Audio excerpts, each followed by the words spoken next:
So mga brothers, nag-announce o nag-post na nga itong Motorstar Philippines sa kanilang Facebook page sa darating nilang bagong adventure scooter na tatawagin na Easy Ride ADB 175 Fi. So wala pa nga itong official specs and official price at syempre official launching date nito kung kailan ba talaga nila ilalabas. Pero we expect na darating ito ngayong taon. Siguro possible mga brother ngayong October, November, or December. So mga brothers, meron tayong mga feature dito na mula sa planta nila. And tignan natin mga brad kung ano yung makikita natin at ini-expect natin dito sa bagong adventure scooter na Motorstar. Ito nga yung Easy Ride ADB 175 Fi.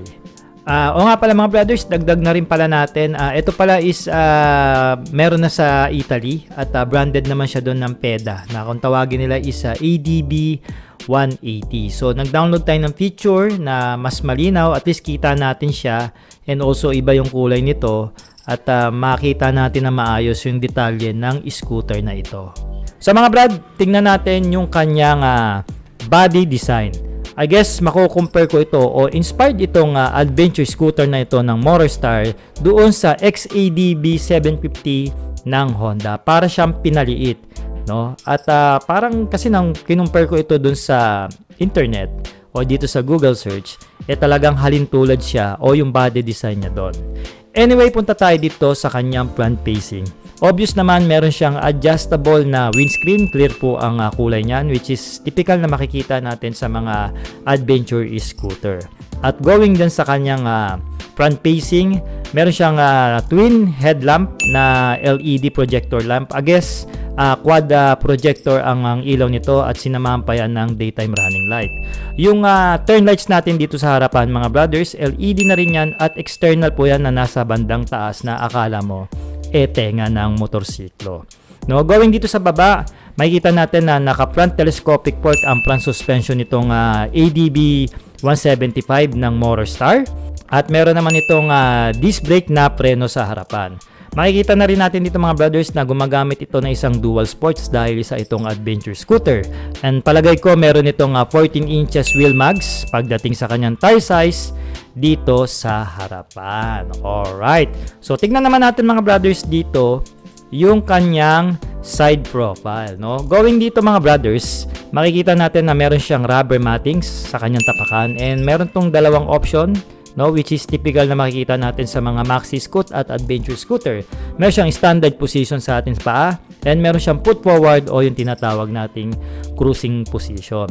Pagpanik dyan banda, nandiyan na yung kanyang tangke. At tansya ko mga brad, since wala naman itong official specs, maglalaro ang tangke nito ng 8 liters to 10 liters na para sa akin malaki-laki na yan para sa isang 175cc na scooter. Ang upuan natin dito, I can tell na maganda yung pagkakatabas nila. Medyo may kababaan siya, so sigurado sa mga average Filipino rider, pabor na pabor ito. At ang grab bar natin dito mga brothers, no, split po yan na grab bar na bakal po ang pagkakayari. Meron na siyang sticker dito na Easy Ride, no. Ewan ko lang kung dadagdagan nila yan ng 175 Fi. Ang tapakan ng pilyon natin dito, napakaganda rin at hindi siya masyadong halata pagka nakatiklop, pero makapal po yan pagka inyong tatapakan na, no. Ang ating muffler, no, stainless exhaust po ito at makikita natin dito na meron siyang tip na plastic sa dulo at muffler cover na color black din ng kulay.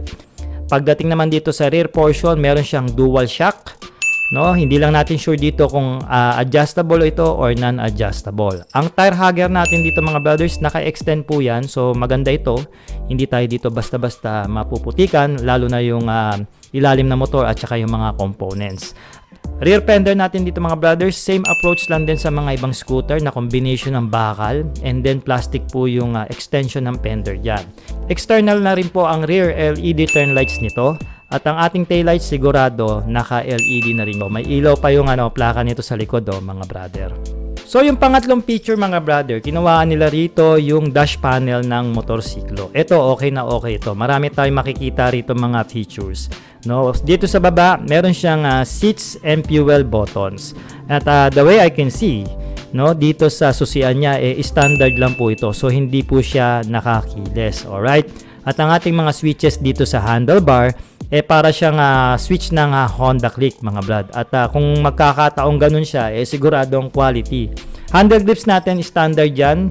Ito yung madalas kong makikita na pizza large ang kamay. At mukhang naka non-adjustable ang mga levers nito pagdating sa preno. And also yung kanyang side mirror. Going dito sa kanyang meter panel, naka TFT display ito. Sigurado may laki ito ng around 5 to 7 inches. Malaki-laki siya para mahahalin tulad ko siya sa Venture 150 ng FKM. And then colored na po yan syempre, no? At hindi lang natin alam mga brothers kung ano yung mga option yan. Kung meron ba yung apps connectivity, no? And hindi rin natin alam kung may camera ito kasi meron siyang pinakanguso doon.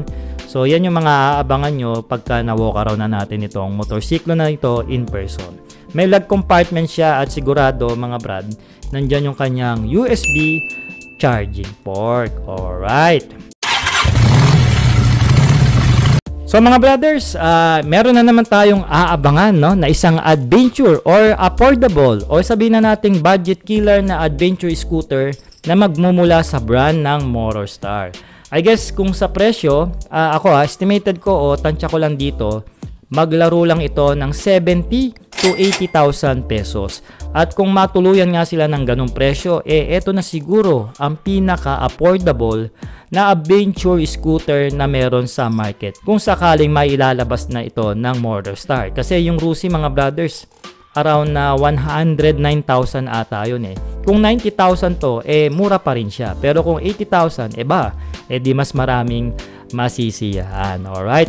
So mga brothers, mag-comment naman kayo ng yes kung nagustuhan nyo po itong Easy Ride ADB 175 ng Motorstar. At syempre, mag-comment naman kayo ng present kung sino ba yung naghihintay dito na ma-walk around natin ang bagong adventure scooter na ito. And hopefully, ma-test ride natin para malaman natin ang performance nito pagdating sa on-road, sa mga twisty, sa mga off-road, sa mga papanek at mga kung saan-saang pwede nating ma-test ride ang motorsiklo nito. Hopefully, long ride, di ba? Why not, no?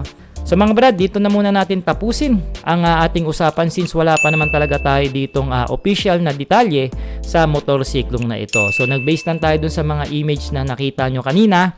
At least alam na natin o meron na tayong idea kung ano ang ine-expect natin dito sa bagong adventure scooter ng Motorstar. Ito nga yung Easy Ride ADB 175 Fi. So mga brothers, ride safe and cheers!